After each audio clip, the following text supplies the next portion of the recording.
మిగతా వారి సంగతేంటో నాకు తెలీదు కానీ, నాకైతే ఈ ఉగాది పండుగ జీవితంలో అతి ముఖ్యమైన ఒక పాఠాన్ని నేర్పింది.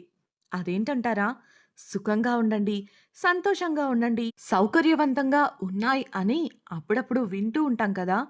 కష్టమంటే ఏంటో తెలియకుండా సుఖం విలువ తెలుసుకోగలమా? బాధ ఎలా ఉంటుందో తెలియనప్పుడు సంతోషంగా ఉండటం నేర్చుకోగలమా? ఇబ్బంది అనేది ఎలా ఉంటుందో తెలుసుకోకపోతే సౌకర్యవంతంగా ఉండాలని ఎలా కోరుకుంటాం?